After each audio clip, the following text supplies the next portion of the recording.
Hi అండి, welcome back to my channel. మీరు చూస్తుంది హసీనా భాషా బ్లాగ్స్ 9. ఇప్పుడైతే చికెన్ ఫ్రై పీస్ బిర్యానీ అయితే చేస్తున్నా. చూసేద్దాం వచ్చేయండి ఎలా చేస్తాను నా స్టైల్లో. వచ్చేసి ఇదిగోండి, ఫస్ట్ అయితే కుక్కర్లో చేస్తున్నాను నేను ఇవాళ. కుక్కర్ పెట్టేశాను. కుక్కర్ పెట్టేసి స్టవ్ అయితే ముట్టించేద్దాము. కుక్కర్లో అయితే తొందరగా అయిపోద్ది ఈజీగా, అందుకనేసి కుక్కర్ పెట్టాను ఇవాళ. కుక్కర్ వేడైంది. ఇప్పుడు వచ్చేసి ఆయిల్ వేస్తున్నా. ఇదేం ఆయిల్ అనుకుంటున్నారా? శనగ నూనె, గ్రౌండ్ నట్ ఆయిల్ వేసాను. సరిపడా వేసేసేయాలి. ఇందులో వచ్చేసి అది కాగేలోపు హోల్ గరం మసాలాలు వేసేయాలి. ఇదిగోండి, లవంగా, చెక్క సరిపడా వేసేయాలి. మీకు ఒక గ్లాస్ బియ్యంతో చేస్తున్నా కొద్దిగా, అందుకనేసి కొద్దిగా వేసాను అన్ని క్వాంటిటీ. వచ్చేసి ఇది కొద్దిగా ఫ్రై అవ్వాలి. ఇదిగోండి, లవంగా చెక్క ఫ్రై అయిపోయింది. ఇప్పుడైతే ఆనియన్స్ అయితే వేసేసాను. ఇప్పుడు బాగా ఫ్రై చేసుకోవాలి.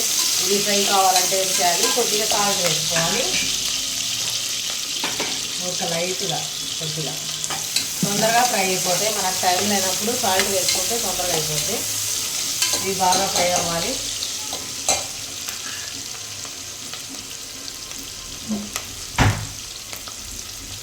ఫ్రై అయ్యేలోపు మనం టమాటాలు, పచ్చిమిర్చి అన్నీ కట్ చేసి పెట్టాం.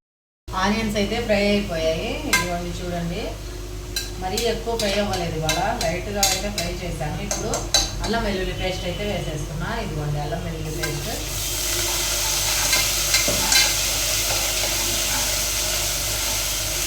బాగా ఫ్రై అవ్వాలి. అల్లం వెల్లుల్లి పేస్ట్ మాడి పట్టకుండా ఫ్రై చేసుకోవాలి. ఎందుకంటే కదిలించుకుంటూ ఉంటే మాడి పట్టదు అల్లం వెల్లుల్లి పేస్ట్. ఓకేనా? అల్లం వెల్లుల్లి పేస్ట్ అయితే ఫ్రై అయిపోయింది. ఇప్పుడు వచ్చేసి టమాటా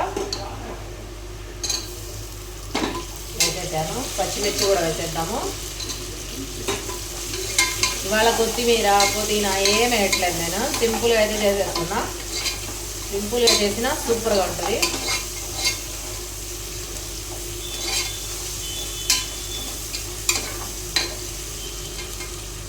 కొద్దిగా ఫ్రై అవనిద్దాము. అవనిచ్చేసి ఇందులో చికెన్ వేసేయాలి.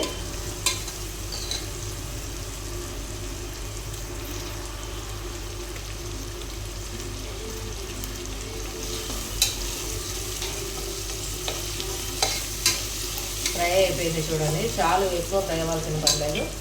చికెన్ వేసేస్తున్నా. ఇప్పుడు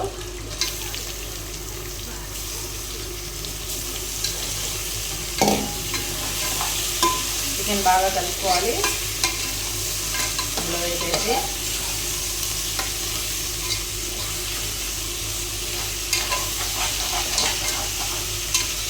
ఇంకొద్దిసేపు మగ్గనిద్దాము. మసాలాలన్నీ మగ్గాయి. ఇదిగోండి, ఉప్పు, కారం, పసుపు 3 వేసేస్తున్నా. లైట్గా, ఎక్కువ వేయట్లేదు. ఉప్పు అయితే సరిపడా వేసేసాను ఒకేసారి. ఇలా వేసే పని ఉండదు ఎసట్లో అయినా కానీ.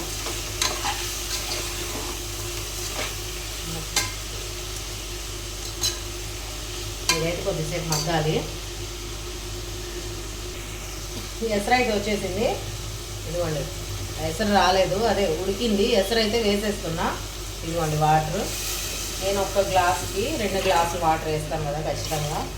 నేను ఒక గ్లాస్ బియ్యమే చేస్తున్నా, అందుకనేసి వాటర్ 2 వేసాను. ఈ ఎసరులో నుంచి ఈ చికెన్ పీసెస్ తీసేయాలి. ఇలా తీసుకోవాలి. పక్కకు తీసి పెట్టుకొని పక్కన ఫ్రై చేసుకోవాలి. అంటే ఇందులో వేసిన పచ్చిమిర్చి అవన్నీ ఏం తీయకూడదు. ఇందులో ఉంటాయి. మళ్ళీ కర్రీకి అయితే సపరేట్ ఫ్రైకి తీసేయాలి. ఇదిగోండి, ఇలా పీసెస్ తీసేసి ఇందులో బియ్యం అయితే వేసేద్దాం. ఓకేనా? బియ్యం వేసి ఇప్పుడు చికెన్ ఇదిగోండి పక్కకు తీసేసాను. ఇప్పుడు వచ్చేసి వాటర్లో, అదే ఎసర్లో బియ్యం వేసేస్తున్నాం. వేసేసి కుక్కర్ అయితే పెట్టేద్దాం. కుక్కర్ పెట్టేసి ఒక 4 విజిల్లు వచ్చే వరకు రైస్ అయితే అవ్వలేదు. 4 విజిల్స్ వచ్చాక స్టవ్ అయితే కట్టేయాలి. ఇంకా కొద్దిసేపు మూత తీయకుండా అలాగే ఉంచేస్తే రైస్ రెడీ అయిపోతుంది. పలావు. ఇది బాగా కలుపుకొని ఉప్పు కూడా చూసుకొని ఇప్పుడే ఉప్పు సరిపోయింది, కొద్దిగా తక్కువ అనిపిస్తుంది, కొద్దిగా వేసేస్తాను ఉప్పు. అంతే, మూత అయితే పెట్టేద్దాం, కుక్కర్ మూత.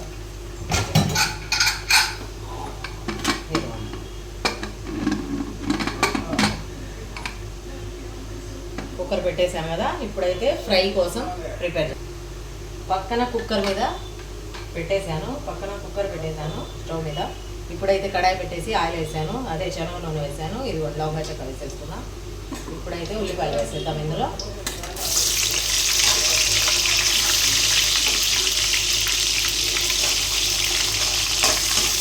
ఉల్లిపాయలు కొద్దిగా ఫ్రై అవ్వాలి.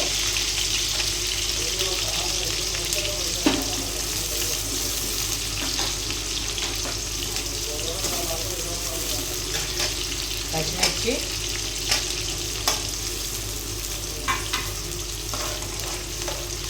కొద్దిగా ఫ్రై అయ్యాక అల్లం వెల్లుల్లి పేస్ట్ అయితే వేసేద్దాం. ఫ్రై అయిపోయింది కదా, అల్లం వెల్లుల్లి పేస్ట్ వేస్తున్నా. ఇప్పుడే ఫ్రెష్గా చేశాను నేను. అల్లం వెల్లుల్లి పేస్ట్ కొద్దిగా ఫ్రై అవ్వాలి, పచ్చి వాసన పోయే వరకు ఫ్రై అవ్వాలి.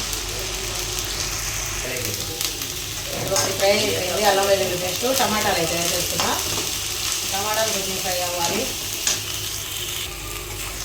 ఇటువంటి మసాలాలన్నీ ఫ్రై అయిపోయి ఇప్పుడైతే చికెన్ వేస్తున్నా.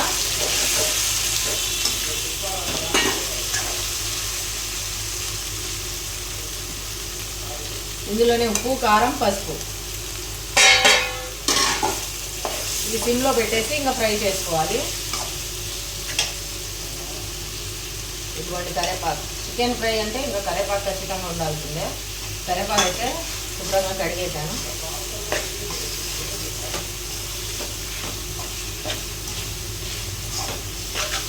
కొద్దిగా ఫ్రై అయ్యాక పెరుగు అయితే వేసేద్దాం ఇందులో. ఇదిగోండి ఫ్రై అయింది చూడండి. ఇప్పుడైతే పెరుగు వేస్తున్నా, సరిపడా పెరుగు వేసేయాలి. సిమ్లో పెట్టి ఫ్రై చేయాలి. ఇప్పుడే ఫ్రెష్గా చేసిన ధనియాల పొడి అయితే వేస్తున్నా. ఇందాక చేశాను. ఇదిగోండి కొద్దిగా ధనియాల పొడి వేసేసి ఇప్పుడైతే ఫ్రై చేసుకోవాలి. ఇంకా సిమ్లో పెట్టుకొని ఫ్రై చేసుకోవాలి. ఇందులో వేసేటి ఏం లేవు, ఇంకా అన్నీ వేసేసాను. సిమ్లో పెట్టుకొని ముక్క ఉడికే వరకు ఫ్రై అయితే చేసుకోవాలి. ఒక పక్క అయితే రైస్ అవుతుంది, రైస్ అవ్వగానే కర్రీ కూడా రెడీ అయిపోయింది. ఓకేనా? ఇదిగోండి చికెన్ బిర్యానీ అయితే ఫ్రై పీస్ రెడీ అయిపోయింది. కొద్దిసేపు ఒక 5 మినిట్స్ అయితే అయిపోద్ది. రైస్ అయితే రెడీ అయిపోయింది. ఒక 4 విజిల్స్ వచ్చాక కొద్దిసేపు ఆపేసి రైస్ అయితే రెడీ అయిపోయింది. సైడ్ పెట్టాము. ఇదిగోండి బిర్యానీ రైస్ రెడీ అయిపోయింది. ఫ్రై పీస్ రెడీ అయిపోయింది. ఒక పక్క ఫ్రై చేసేసాను చికెన్, ఇందులో వేసి తీసి. ఈ వీడియో మీకు నచ్చితే లైక్ చేయండి, షేర్ చేయండి అండ్ కామెంట్ చేయండి. ఒకసారి మీరు కూడా ట్రై చేసి ఎలా ఉందో నాకు కామెంట్ చేయండి. ఓకేనా? బాయ్ అండి.